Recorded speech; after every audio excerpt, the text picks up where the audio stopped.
I'm Hava, and I'm here to inspire women to become more of who they truly are. And sometimes we need to try new things to shape our identity into who we want to be. I've been on the long game fashion journey, and I've recently become intrigued by styles from decades past. So today I'm becoming a vintage enthusiast.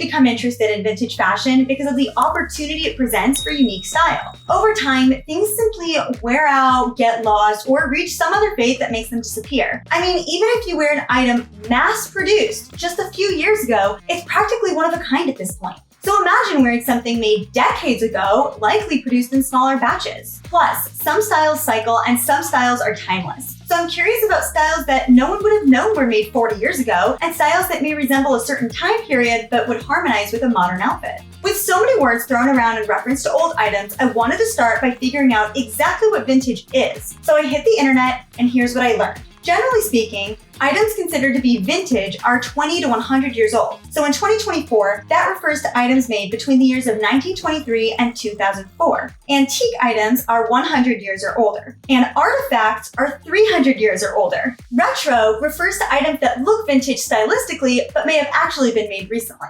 Turns out, this necklace that I bought from Things Found NYC at the Union Square Holiday Market is vintage because the MTA subway token is from the 1950s, but it's also retro because the necklace itself was made recently. All kinds of things can be vintage, but it seems like clothes and accessories, furniture, home decor, and cars are the most common categories. With my interest in style, I investigated where to find vintage apparel by reading Chapter 8 in Sustainable Fashion for Dummies. As it turns out, you can find vintage clothing in a lot of different places. Thrift stores, flea markets, estate sales online, and of course vintage shops and even vintage shows. As a newbie, I wasn't interested in rummaging and authenticating pieces myself at a place like the thrift store, so I decided that a curated vintage show would be a great place to start. Plus, what better way to just dive right in?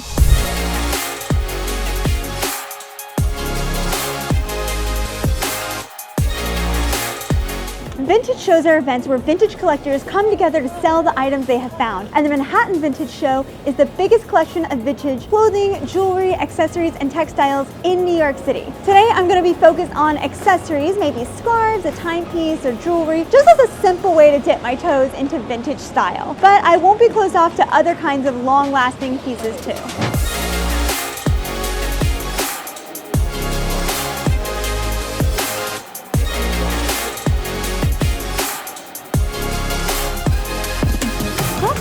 When I entered the Manhattan Vintage Show, it was exciting. There were so many different booths.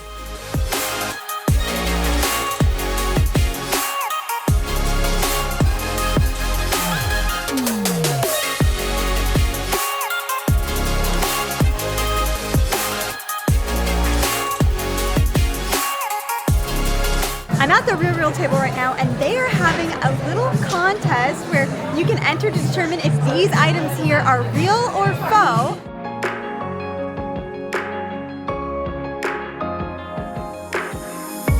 And if you get all of them right, then you can be in a raffle and maybe win 50 bucks to the Real.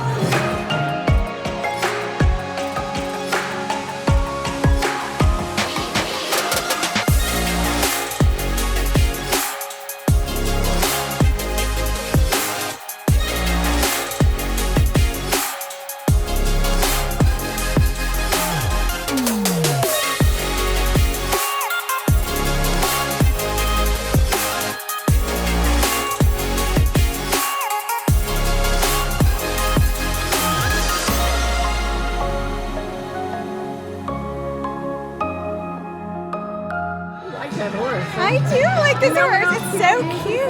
The other thing I think about it. Have a blazer. Yeah. You can stick it out of like kind of in the pocket. And then I like how small they are. Then wear a horse pin. Yeah. I love how petite they are. It almost makes me think, you know, if I get one of these, it's like it's a secret design if I tie it in my hair.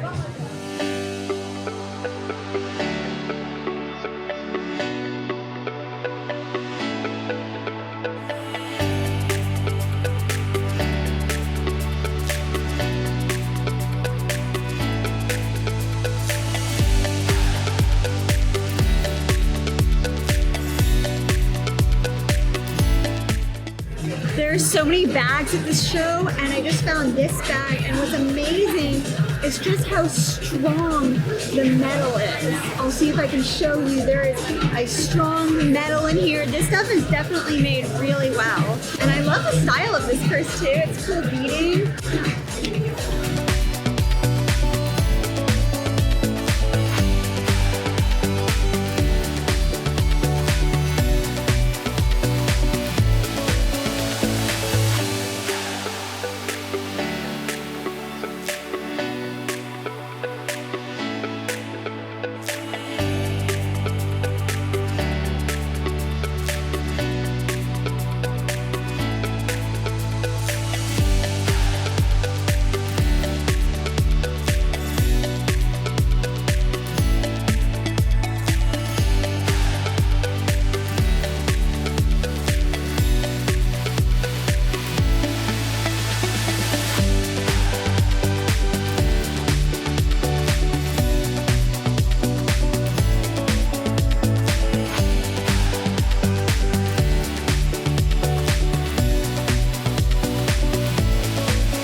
After getting a lay of the land, I started talking to different vendors, and they shared a little bit about their businesses and cool nuggets of information for us newbies.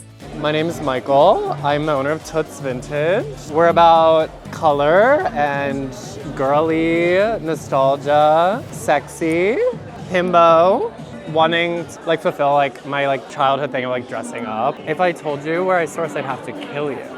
No, I'm just kidding. All over. I live in Florida, but I used to live here in New York. My family's in Ohio, so it's whenever I'm out and about, I'm always on Google Maps. Where's a thrift store? Where's an antique store?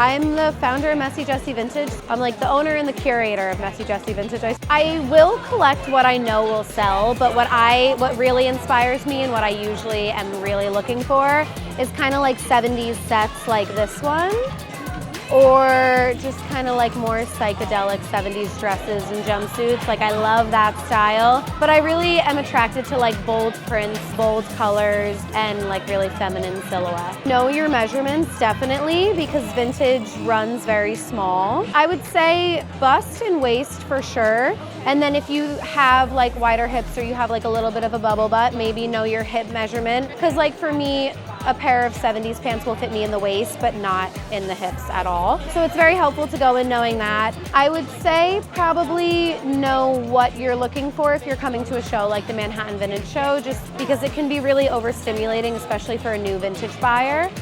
So if you know what you're looking for, it kind of helps narrow things down. That doesn't mean you shouldn't buy something if it really speaks to you, but it's nice to have a little bit of a knowledge of what you actually need. It's very personal, honestly. I would say styling vintage in the modern era now, the one thing I would give my advice on is maybe think about your practical day-to-day. Sometimes it's really easy to buy something because you fall in love with it, but if you're a school teacher, are you really going to be wearing a lingerie dress, enough that it's worth the money you're going to spend on it, and then what's comfortable enough that you'll wear it. I know I've bought a ton of things that aren't comfortable and then I just don't wear them. So I think those are two things to think about. I have Instagram, TikTok, and I mostly sell on Etsy.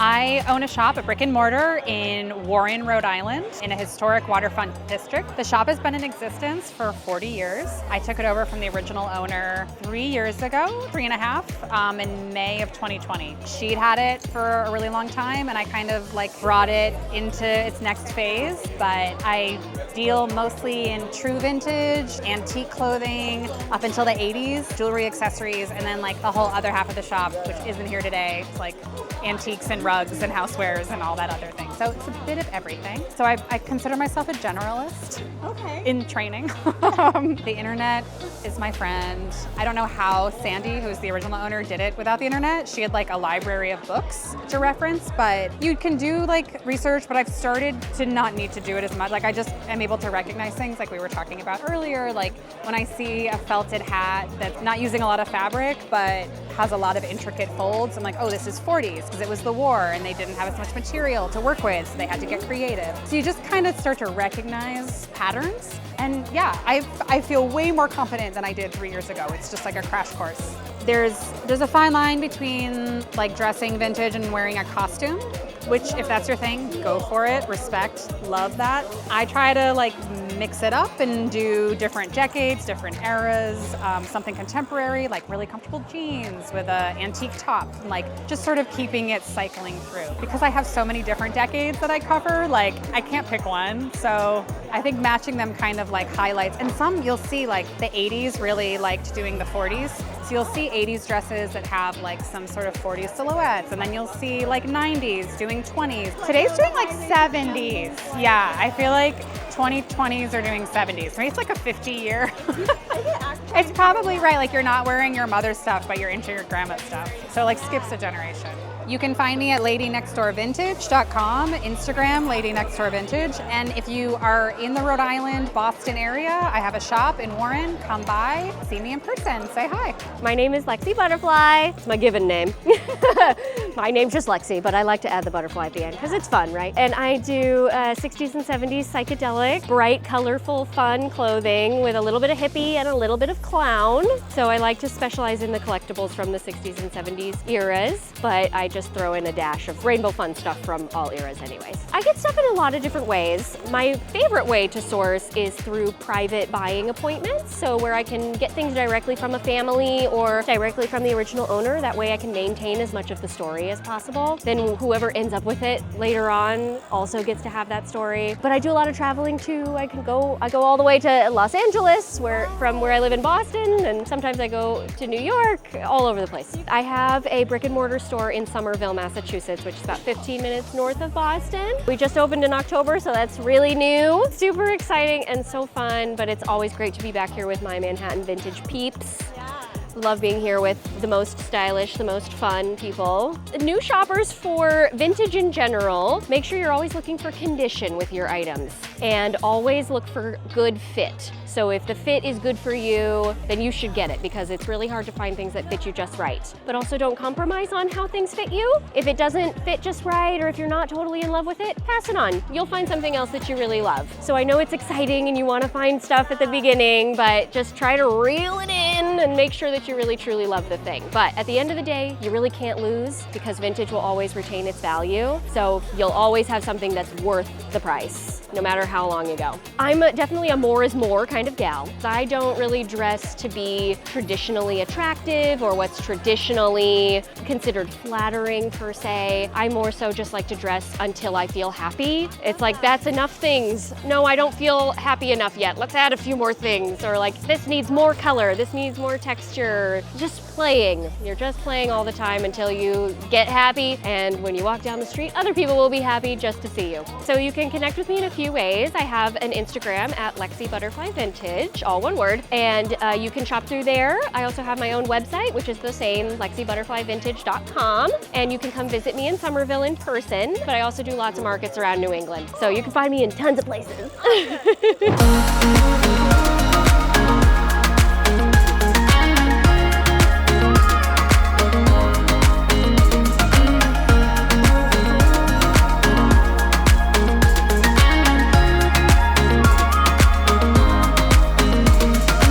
This show made me realize that there are decades and decades that classify as vintage, which also means there are decades and decades worth of clothing and accessories here for vintage. So a lot of different styles, a lot of different looks, and just a lot of pieces. So I was very overwhelmed, so I didn't buy anything. But it was a real eye-opening experience. It was fun. The vendors were really friendly and nice. And I would definitely recommend this to anyone who is interested in seeing the Manhattan Vintage Show because I believe this happens quarterly every season. So definitely something to check out. I also encountered a little bit of sticker shock because in my mind, I'd never really made the distinction between thrift and vintage, since people use the words interchangeably sometimes when talking about secondhand shopping. So the cost of the items at the show were more than I'd expected. I discovered that in this setting, the cost includes the service of curation too. As I watched so many people marvel at the styles transcending time, I started thinking about another great value to vintage shopping: waste reduction. No one was interested in buying anything new. In fact, some people seem to have an attitude of the older, the better. So I reached out to Rosie Turner, Rosie, a sustainable swimwear designer, textile artist, vintage fashion archivist, and climate activist based in New York City. I knew she was the right person to turn to learn more about this.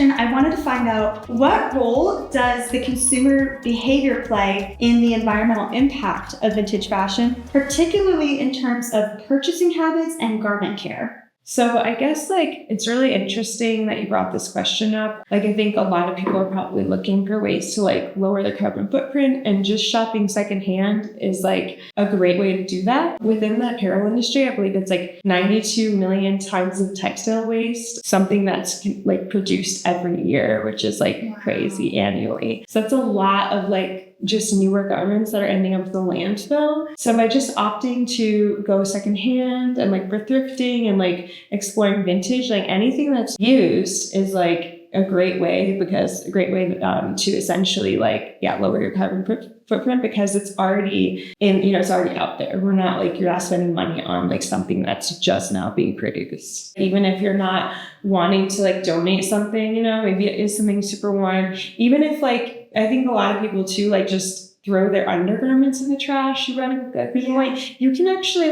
look online. There's ways to recycle things. Yes. You know what I mean? So it's I think we just need to look at textiles as something that should never end up in the trash anymore. People used to do that. That's a thing of the past. So it sort of brings me straight to my next question, which is about how does the longevity and durability of vintage clothing contribute to its environmental sustainability compared to fast fashion? Oh my gosh. Yeah. Well, what's interesting right now, I think, is it's almost 2025. And I look at the early 2000s, you would see fast fashion clothing was actually not the worst quality. Granted, we didn't have some of the fast fashion chains that people know of today. We didn't have Shein or Temu or I don't even know if Forever 21 was out there then. I wasn't shopping there. But what's interesting is the ones that I knew, Gap and Banana Republic, right? They had pretty good clothing right around that end of the 90s, early 2000s. But now if you go to any of these fast fashion places, you'll notice that the stitch quality, the stitching, number of stitches they've scrimped on a lot of these quality. These things that should be standard in the industry are not standard.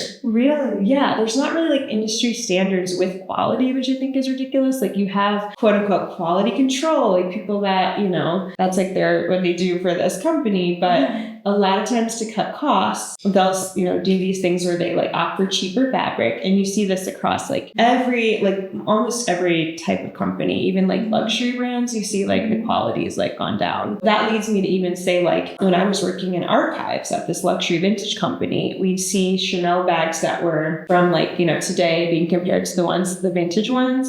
And the true vintage ones, from a number of decades ago, still were much more well produced, and the quality was just so much better than anything that was made in the 2000s, which is nuts to me. So they last longer, so they don't end up in the landfill fast because they're just Yeah, they were just made better, right? And with better materials. And like, I mean, I don't think people were like churning out products as like often. Yes, it wasn't like, I don't know if you had an assembly line, but nowadays like they have like what's called like an assembly line or a piece rate system where people are essentially doing one little stitch and passing along like one little section. Maybe it's a collar, maybe it's something else like a sleeve, and then passing it to the next person. And it's very much, it's almost like robotic, right? And I feel like you lose that sense of like love and care and like actually like making the garment in, you know, with all this like concern and care, I think is what's missing. Before we go much further, I think there's a lot of confusion out there and terms get used interchangeably. So can you distinguish the difference between the terms thrift, secondhand, and vintage? To me, like thrift would be like your essentially any sort of like flea or thrift market, thrift store, where you'd get something that is definitely secondhand. I guess that could be new technically, but it's like you're not the first person that had it, so you're not buying it from a new source. I would still consider it to be something secondhand, but at the same time, it would be for like a much more affordable price. Like, so when I think thrift, I think of more affordable, right? So like something like your Salvation Army or like Goodwill or like your, you know, charity shop. I feel like that would fall under a thrift. And they have a lot of designer stuff in thrift stores too. So it's not just like your run-of-the-mill, you know, big box type of brands, you know. You can find lots of things. And I would say that all vintage would technically be secondhand too. So secondhand would just like, it's kind of like the main umbrella, I guess. Okay. And then thrift and vintage would be under it. It's just basically meaning something that was pre-loved. And you see the word pre-loved thrown around, it's basically like a hand-me-down or something that you got but not from a new store. You know what I mean? It could be new with tags, but I still think that's different because you see that on vintage sites. Like you'll see that on some sites where it's like, it's technically still secondhand, even though it's with tags. Maybe somebody wore it once and they just decided not to return it. The tags off. Exactly, yeah. When we were having this candid conversation, we were talking about how you went to the vintage show, right? Yes. And how it was like, you were like, oh my gosh, it was so amazing. But there's like a lot of what you call like curated shops, right? Yes. And the pricing is pretty elevated. Vintage as we know it may not be as attainable now for everyone, but it can be. Like that's the thing. So you can go to the Goodwill bins, which I mentioned is a thrift store, right? And you can sift through all this stuff and essentially find amazing vintage because I've done it. Like You just have to know what you're doing. you kind of just have to know what you're doing. You just have to like, you have to dig a little. It's a lot of time and then you have to know what you're doing. And that's what a lot of these people that have the curated stores, the curated vintage stores do. They like know the brands, they know the designers, they know like where to go and get these things. And it is a skill, right? We're paying to go through everything and like make sure that it's like authentic and like to research it and then to style it and fit it and clean it. As a vintage connoisseur and a lover of vintage, I do all things we mentioned. So I like go in as just a regular thrifter. I love going to the flea markets, the really dirty ones, like looking through everything, you know. I like it for the love of the hunt and because I, you know, have such a love for these designers, which I think is what leads a lot of people to, in a sense, become like a curator of your wardrobe or like a collector. Even the purse you've got right now is sort of like that, right? Should I show that? Yeah, totally. So this Tell us about this purse. Speaking of vintage, yes, I actually was, you know, I love Fendi, but I like know that Fendi can be a little pricey. And I was working at one luxury vintage place and just realizing how like they're really nicely made, the Fendi bags are. But I was on the Real one day and I found this bag and I just noticed something odd about the listing because the price was actually really affordable. But what happened was it said it was a completely damaged bag. So you never really know looking at it that it was really damaged, but underneath all this was an upcycled bag that I did. So I added all the chains. It's actually quite stained. So I went in and did something that a lot of people would not think to do, which is to buy a damaged luxury product. But now I've been seeing lots of articles about people that are, I guess, just really liking certain designers, right? And maybe it is like a little bit a little bit expensive for them. So unaffordable. And they're going in and buying damaged goods, which I think is wonderful. I love that thrifting makes vintage accessible. I think like in general, I think that it should be accessible to people. And the fact that somebody can go in, buy a damaged designer bag and upcycle it, I think that can be game changing. What are the potential economic benefits of supporting the vintage fashion market? Yeah, so like Women's Wear Daily just came out with this really interesting article, which basically says that in the long run, like vintage garments like way outperform fast fashion. So like a lot of people do these like fast fashion hauls and like they're super cheap, so they think they got like such a bargain, right? Yeah. Well, it turns out that like spending a little more for your garments is actually good in the long run because these vintage things were made with such care and quality that they're gonna like completely outlast like anything anybody's bought that's new. And that goes for like pretty much everything across the board, like shoes, outerwear, bags, like a lot of things that people will even splurge on, not just like fast fashion, but like other brands that are new. Vintage will essentially outperform them. I always hear like, we don't have time to go through and sift through everything. So maybe in New York, we are kind of in this like sort of, I mean, we're at the center of everything. So we're kind of privileged, right? Here being with like surrounded by thrift stores and we have what's called stooping where, you know, you can acquire furniture for free or books and like, yeah, like, I mean, even these shares, I think not all of the US and even the world like has that, right? Yeah. So I think within reason, you do what you can, but like there's also the swapping economy. Now people are doing clothing swaps, which is a great way to acquire secondhand items. Some of them that may be really high quality, maybe vintage. Yeah. I remember the first clothing swaps I attended, a few people brought some really beautiful luxury things. I think they got as gifts and they just didn't fit them. Yeah. And I mean, I'm not saying like don't buy new ever, like, but I'm saying like, I think just in general, when we talk about like anything like economics wise, like, you know, vote with your dollar, right? So like if you are shopping secondhand, which is like amazing, then if you want to buy something new, I would say buy from a slow fashion designer if you can, like afford a little bit extra, because a lot of times like slow fashion designers, like me included, right? They're always like keeping the environment in mind. So they're like making it themselves, or like if they do outsource, they're knowing who's making the garment. And also better stitching. They're ethically sourcing fabrics, meaning like a lot of the fabrics may even be upcycled, which is great. Or like they're just like naturally dyed, or like there's a, you know, some sort of like sustainability, like sort of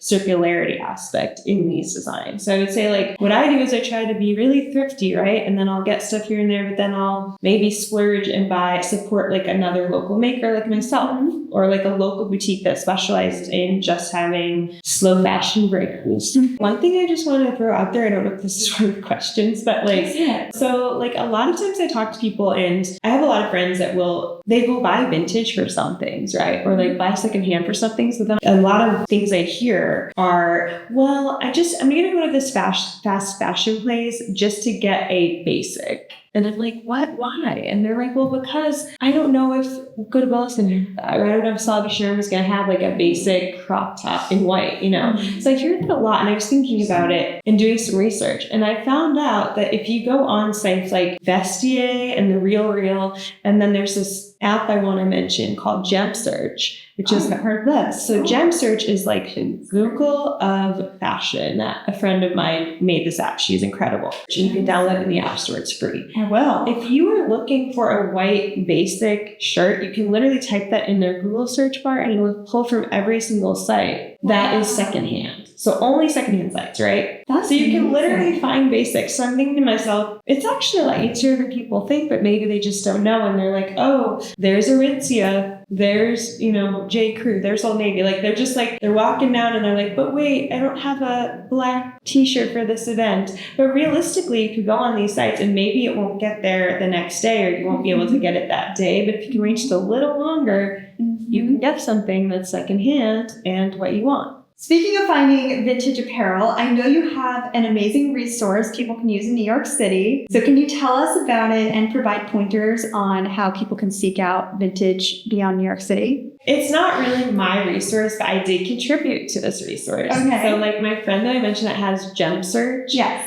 Lisa also has a map called the NYC Vintage Map. And if you're in New York City, as you know, we have like a plethora of vintage, right? So much. It can be really overwhelming for people that live here and tourists. So this map is a great way to kind of like differentiate between what's in your neighborhood and, you know, what's in like your friend's neighborhood or whatever. Just like uptown, downtown, whatever, wherever you're going to be. But the nice thing is I've gone in and basically contributed my favorites.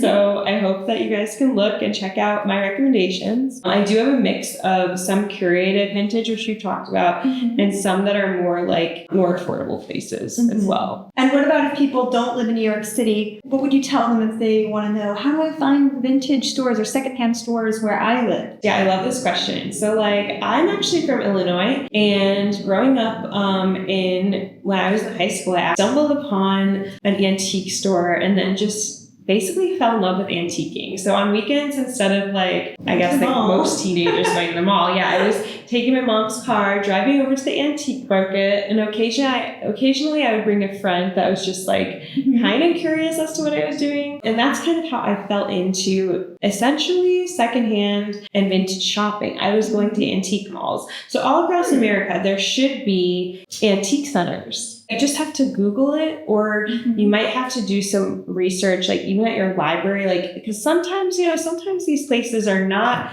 the most tech savvy, I'll say, because a lot of times they're run by people from another time that maybe are not up with the times, which is interesting. And in small towns, there are tons of them. It's just a matter of like getting them on people's radar, I think. So you would Google like antique center or vintage shops, or usually thrift stores in whatever location you are. Location, But I would say if you're looking for particularly like fashion stuff, antique places are a great place to start, because surprisingly you will find, and we're talking about being savvy, you can find really great things at antique places. To get more inspiration on fashion and sustainability, where can people find you online if they want to connect further or just see more of what you have to share? Yeah, so like you can always find me at my Instagram, which is at Rosie, ROSIE, NAE27. And then I have from there, I have a link tree of like all my little links. Some of it's like I do like sustainable swimwear design and upcycled textile art as well. And then I have links to like just so many different projects I've been working on. But a lot of my vintage